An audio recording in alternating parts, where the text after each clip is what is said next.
Baik, bismillahirrahmanirrahim. Assalamualaikum warahmatullahi wabarakatuh. Ya, sejahtera bagi kita semua. Alhamdulillah, minggu lalu telah kita laksanakan UTS dan hasil atau daftar mahasiswa yang mengikuti UTS ada di pertemuan minggu ini pada foldernya. Silakan dilihat. Jadi bisa kalian lihat daftar mahasiswa yang ikut UTS itu siapa aja. Kalau nama kalian nggak ada di situ ya berarti tidak ikut UTS atau telah dalam pengumpulan hasil pengerjaan UTS. Sedikit intermezzo untuk pertemuan minggu ini. Nah, kemudian pertemuan minggu ini kita akan bahas tentang peta Carnot. Jadi seperti yang sudah saya himbau atau berikan informasi di awal perkuliahan bahwasanya materi logika informatika ini saling berkaitan satu sama lain. Dengan kata lain, kalau misalkan minggu lalu kita belajar tentang aljabar boolean, nah, aljabar boolean itu ada hubungannya dengan peta Carnot. Nah, jadi materi dasar yang harus kalian ketahui atau harus kalian pahami sebelum mempelajari peta Carnot ini yaitu konsep awal tentang aljabar boolean. Yang di dalamnya ada rangkaian logika, kemudian post, soft, max theorem, min theorem, dan lain sebagainya. Jadi itu adalah dasar ketika mempelajari peta Carnot.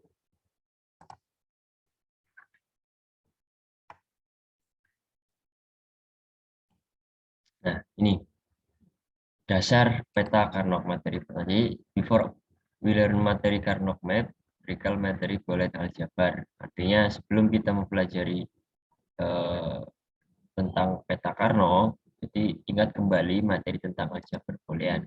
Kenapa kok kita harus mengingat kembali aljabar Boolean? Ya, why should learn Boolean aljabar before studying Carnot map atau map Carnot? Apa hubungannya? Gitu kan? Apa hubungannya aljabar Boolean dengan peta Carnot? Ternyata di sini. Jadi peta Carnot itu digunakan untuk jadi Carnot map are used to simple the Boolean algebra to be more simple. Artinya peta Carnot itu digunakan untuk menyederhanakan aljabar Boolean ke bentuk yang paling sederhana. Maksud dari ini adalah kalau kalian ingat kembali materi terdahulu tentang ekuivalensi, nah inilah di sini. Jadi misalkan ada suatu gambarannya, peta Carnot itu berupa rangkaian ya. Ada rangkaian yang panjang sekali gitu kan. Kalau ini misalkan diaplikasikan ke server gitu kan. Ke server.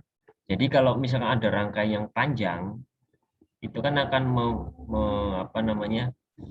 memakan waktu dan lain sebagainya lah. Nah, kemudian agar rangkaiannya tidak terlalu panjang, namun fungsinya tetap sama, maka kita harus disederhanakan. Nah, penyederhanaannya itu tanpa mengurangi dari fungsi yang semestinya. Nah, jadi peta Carnot di sini itu digunakan untuk mempersimpel atau mempersingkat atau menyederhanakan sebuah aljabar boolean. Ya, aljabar boolean yang panjang, ada gambar gerbang N, gerbang OR, dan gerbang NOT kemarin itu, jika itu panjang, kemudian disederhanakan.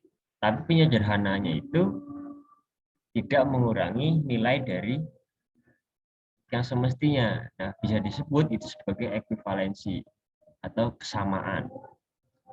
Nah, ini aja. Nah, ini rangkaian logikanya yang di awal materi telah saya berikan. Nah, yang dimaksud adalah seperti ini, misalkan nih, rangkaian logik diberikan sebuah fungsi boolean, ini fungsinya x, y plus x akson y, dan gambaran dalam bentuk sirkuit. Nah, ini sirkuitnya. ini sebuah sirkuit dari fungsi boolean ini. Contohnya. Nah, kemudian yang dimaksud ini, ini fungsi yang masih pendek. Ini fungsi yang masih pendek. Contoh fungsi yang masih pendek. Nah, bagaimana yang dimaksud dengan aljabar peta Carnot itu digunakan untuk menyederhanakan sebuah aljabar boolean? Artinya, ada aljabar boolean yang panjang sirkuitnya, nanti disederhanakan tapi tanpa mengurangi nilai atau substansi atau fungsi dari nilai awalnya. Itu adalah fungsi dari peta Carnot. Jadi intinya peta Carnot itu digunakan untuk menyederhanakan sebuah aljabar boolean yang rumit menjadi sederhana. Contoh nih, ini aljabar boolean yang rumit nih, panjang sekali, panjang sekali. Nah, kalau dirangkai seperti ini jadinya. Jadi fungsi yang atas ini kalau dirangkai jadi seperti ini. Dan ini kan terlalu panjang. Nah, fungsi peta Carnot itu adalah untuk menyederhanakan fungsi-fungsi yang panjang seperti ini gitu. Nah, misalkan ini suatu sirkuit dari fungsi boolean yang di atas ini kemudian disederhanakan dengan peta Carnot menjadi seperti ini. Nah, ini menjadi seperti ini. Jadi gambar yang bawah ini merupakan penyederhanaan dari gambar yang atas. Jadi sebentar. Gambar yang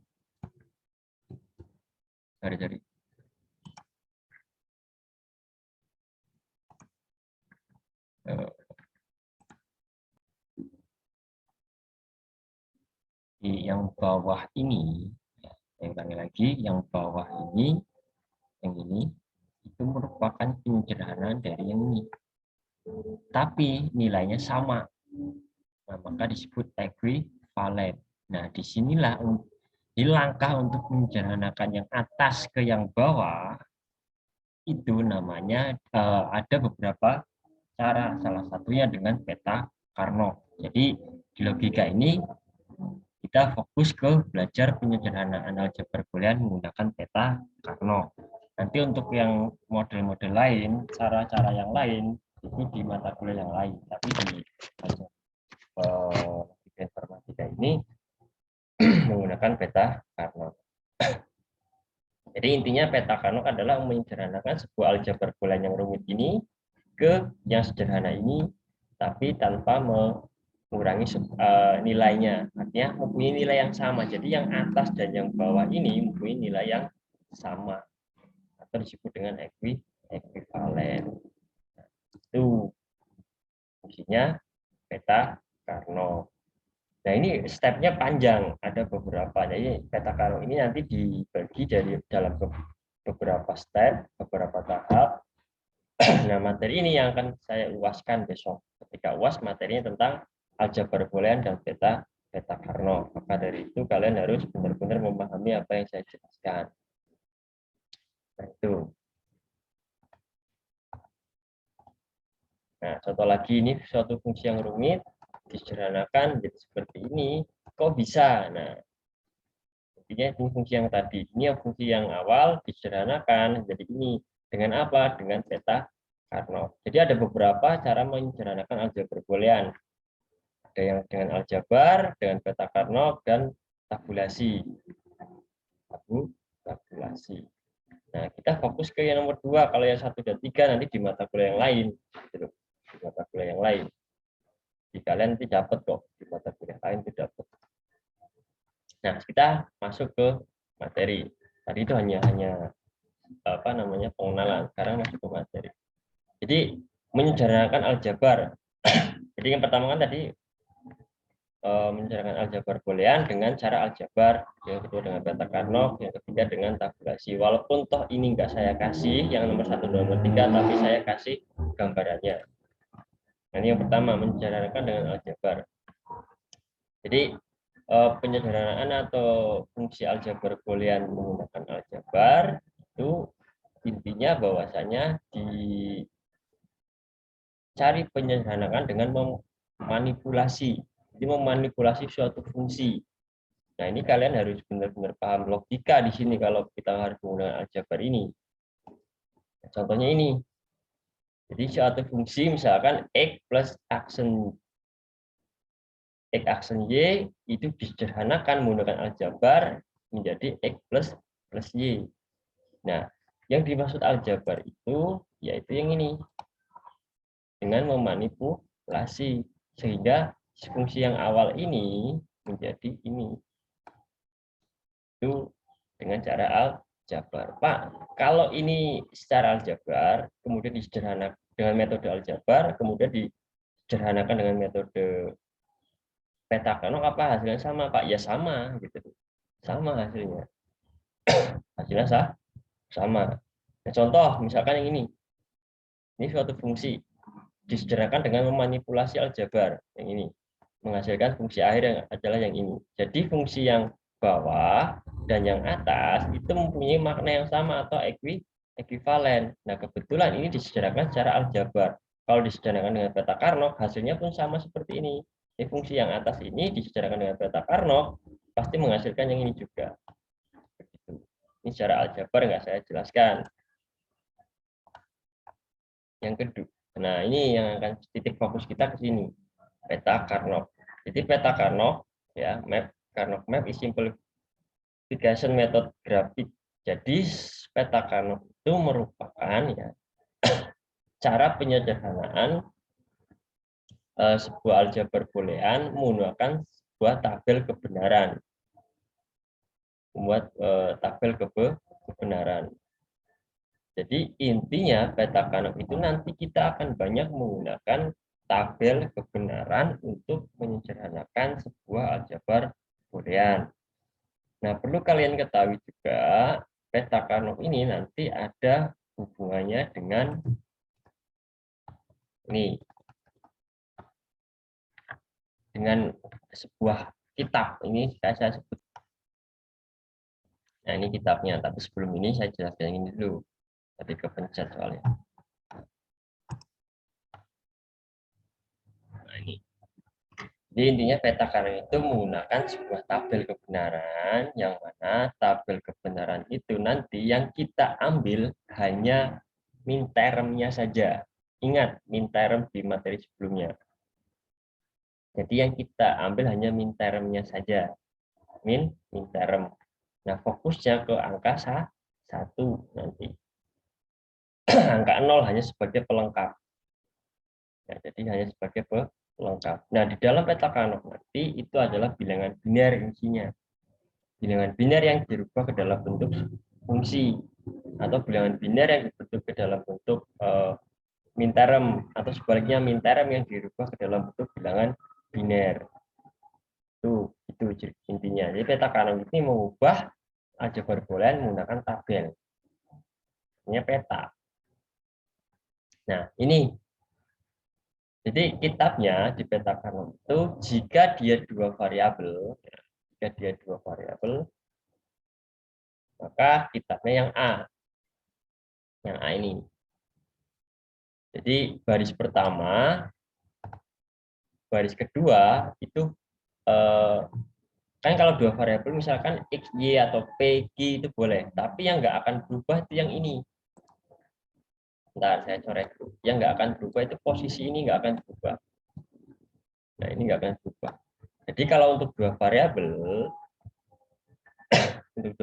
itu di sini X, ini Y. Jangan kebalik. Jangan ke balik sini Y, sini X, itu nggak bisa. Jadi jangan kebalik. Untuk peta Carnot dua variabel, peta Carnot kitabnya itu ini. Ya, sekali lagi peta Carnot kitabnya itu ini. Jadi misalkan ini dua variabel, X sama Y. Variabel pertama itu sebelah kiri, variabel kedua di sebelah atas. Nah, kemudian formasi binernya itu untuk yang baris pertama dan baris kedua itu dimulai dari 0, 1, jangan 1, 0. Dimulai dari 0, 1. Dan yang atas juga dimulai dari ini, yang ini kolomnya. Kolom pertama 0, kolom kedua 1. Jadi di peta Carnot nanti kalian itu harus Tahu formasinya. Yang di dalam peta Carnot yang digunakan itu min term. Min term. Nah, jadi formasi untuk dua variabel ini sebetulnya saya pakai X sama Y. Jadi variabel pertama di sebelah kiri, yang ini, variabel kedua di sebelah atas. Formasinya adalah 0, 1, dan 0, 1. Jangan kebalik. Nah, peta Carnot menggunakan min term. Nah, Pak, sebelah kiri ini maksudnya apa, Pak? Bentar. Yang ini maksudnya apa, Pak? Nah, ini ya, ini adalah min term dari peta Carnot. Coba kalian cek di tabel min term kalian yang dulu. Jadi ini, misalkan saya ambil contoh ini, itu pasangannya adalah M0. Ini adalah pasangannya dalam M1. Coba lihat di peta Carnot. M0 untuk min term pasti X aksen, Y aksen. M1 pada min term pasti X aksen Y. M2 dan seterusnya. M3 mesti X, Y. Coba kalian lihat lagi di tabel min term. Jadi min term itu digunakan di peta Carnot. Jadi maksud dari tabel yang sebelah kiri itu adalah min termnya dari peta Carnot. Posisi min term dari peta Carnot. Tuh. Ya. Nah, kemudian ini untuk dua variabel. Untuk yang tiga variabel posisinya adalah seperti ini. X, Y, Z atau misal P, Q, R. Jangan kalian rubah. Untuk kolom pertama, baris pertama dan baris kedua itu dimulai dari 0, 1 binernya. 0, 1. Nah, untuk yang kolom itu jangan sampai salah, jangan sampai kebalik. 0, 0, 0, 1, 1, 1, 1, 0. Nah, ini jangan sampai kebalik ini. Ini untuk tiga variabel. Nah, cara penulisan variabelnya, variabel pertama itu sebelah kiri, variabel kedua dan ketiga di sebelah atas. Ini mau tulis di sini ya nggak apa-apa, Y, Z misalkan gitu, nggak apa-apa. Jadi ini kitabnya untuk peta Carnot, 2 variabel dan 3 variabel. Tuh. Nah, contoh sekarang, gambarlah peta Carnot, ya, gambarlah peta Carnot dari fungsi f(x).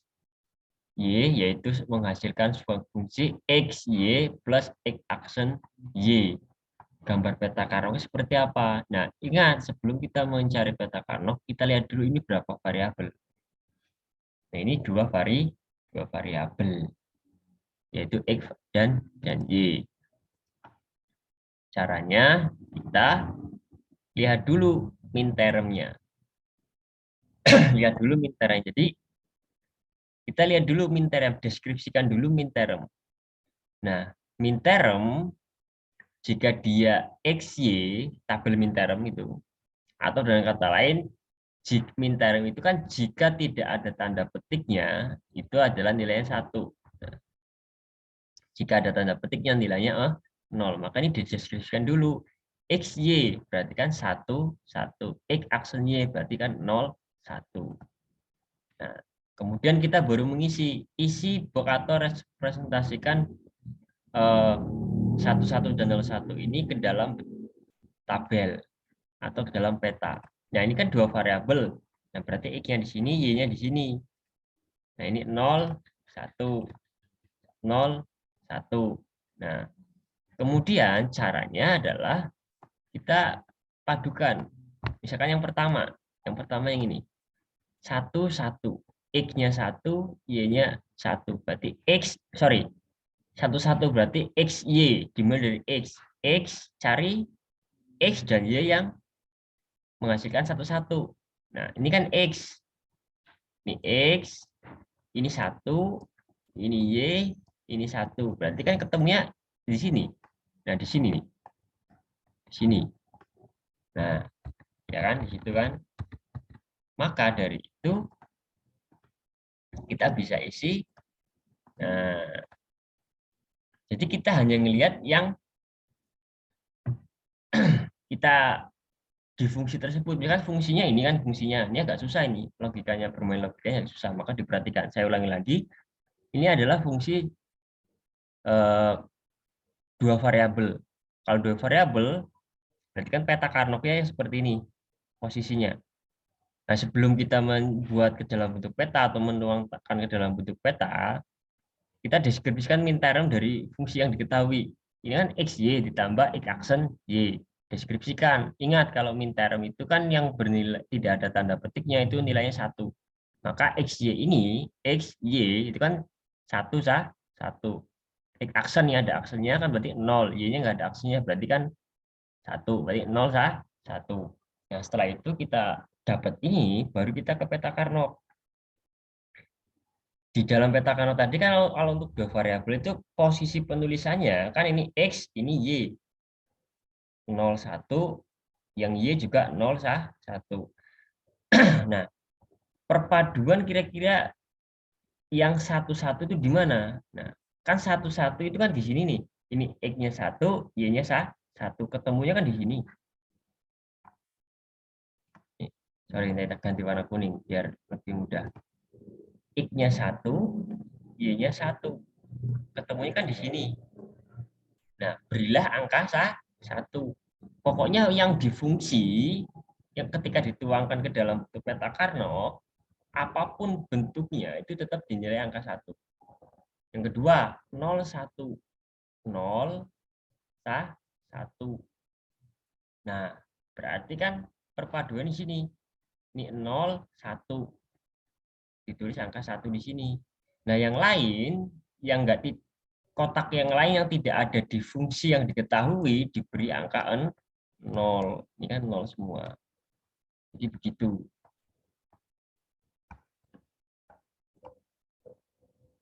Jadi fungsi yang saya kotakin ini merupakan fungsi yang ini. Yang lain diberi angka 0. Contoh lagi. Nih. Diberikan fungsi boolean yang dipresentasikan dalam tabel ini berikut. Petakan ke dalam bentuk peta Carnot. Jadi ini ada fungsi yang nggak tahu, kalau yang fungsi ini kan kita tahu bahwasanya suatu tabel kebenaran itu dapat dari fungsi yang ini. Kalau ini soal matang ini.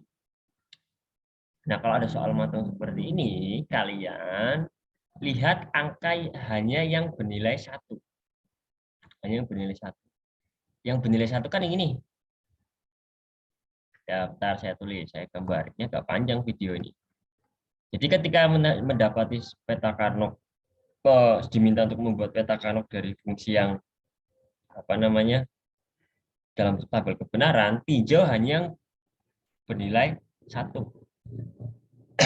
Misalkan ini dan itu. Nah, yang ini dan ini kan. Nah, kemudian misalkan yang pertama yang angka 1 pertama. Ini min termnya apa? Min termnya ini adalah X, ini adalah Y aksen. Gitu kan? Ini adalah X, ini adalah Y untuk yang kedua. Untuk yang kedua. Nah, maka menggambar peta Carnot-nya adalah ini X, ini Y di atas. Ini adalah 0, 1, ini juga 0, 1. Nah, kita lihat tinjau fungsi yang angka yang bernilai 1 ini. Yang pertama misalkan yang ini. Ini nilai 1 tuh. Didapat 1 ini dapat dari mana? Oh, didapat dari 1 dan 0. 1 dan 0. 1 dan 0 di mana? Ini 1, X-nya 1, Y-nya 0. Berarti di sini. Sini nih. Saya ganti warna kuning. Warna biru aja. Berarti di sini dikasih nilai 1. Yang kedua, nilai 1 yang di sini itu didapat dari mana? Oh, didapat dari X-nya 1, Y-nya 1. Berarti X-nya 1, Y-nya 1. Di sini. Perpaduan loh. Ini X1, Y1. Berarti di sini. 1. Nah, yang lain 0. Udah beres. Ini peta Carnot dari fungsi ini. Gampang kan? Gampang. Gampang sekali itu. Tuh. Nah, tuh. Set. Nah, ini tadi yang saya gambar ini. Yang merah ini adalah yang bawah ini. Nah, itu peta Carnot. Gampang kan? Gampang. Ini 3 variabel. Nah, kalau sudah paham untuk yang 2 variabel, kita yang ketiga variabel. Ingat, ini peta Carnot yang tadi di awal saya sebutkan. Kalau 3 variabel, kitabnya ini. Kitabnya itu. Ini contohnya. Contoh. Buatlah peta Carnot dari fungsi tersebut. Kita lihat dulu fungsinya apa nih. Oh, fungsinya adalah fungsi 3 variabel, yaitu X, Y, X, Y, Z. Nah, berarti langkah pertamanya adalah tentukan min term. Tentukan min termnya dulu. Caranya gimana, Pak? Caranya adalah ini, lihat. X aksen, Y, Z aksen. Ingat kalau min termnya ada ada apa namanya? Tanda petiknya bernilai 0. Maka ini bernilai adalah 0, 1, 0. Ini adalah 1, 1, 0. Ini adalah 1, 1, 1. Itu. Nah, langkah berikutnya kita gambar peta Carnot-nya. Gambar peta Carnot-nya. Nih. Sama enggak? Sama kan? Tuh, sama kan? Sama. Kotak-kotak yang mempresentasikan dari fungsi-fungsi yang ini diisi dengan 1, sedangkan kotak yang lain diisi 0. Nah, ini yang dimaksud. Maksudnya adalah ini. Jadi kotak-kotak yang mempresentasikan ini dinilai di apa namanya? Diberi angka 1. Maksudnya gimana, Pak? Maksudnya adalah gini. Ini kan 0, 1, 0. 0, 1, 0. Berarti X-nya 0, cari 0, 1, 0. Oh, 0. 0, 0, oh bukan. 0. 0, 1 bukan. 0, 1, 0. Oh, ternyata ini. Nah, ini. Yang kedua, 1, 1, 0. 1, 1. Ini 1. Ini kan ya, 1, 1, 0. Nah, diberi angka 1. Yang ketiga, 1, 1, 1. Diberi angka 1. 1, 1, 1. Pak, kok yang ini, Pak? Kok enggak 0, Pak? Ya, karena ini enggak mempresentasikan fungsi ini. Gitu. Enggak. Contoh nih, yang di sini kenapa 0? Karena dia nilainya adalah 1, 0, 1. Nah, jadi begitu. Jadi begitu. Nah, sampai sini dulu untuk yang penyederhanaan bentuk rangkaian di pertemuan berikutnya. Ya, di pertemuan berikutnya. Baik, saja yang bisa disampaikan, kurang lebih mohon maaf. Nanti di forum ya ada pertanyaan terkait peta Carnot, silakan dijawab. Saya dulu, semoga bermanfaat. Assalamualaikum warahmatullahi wabarakatuh.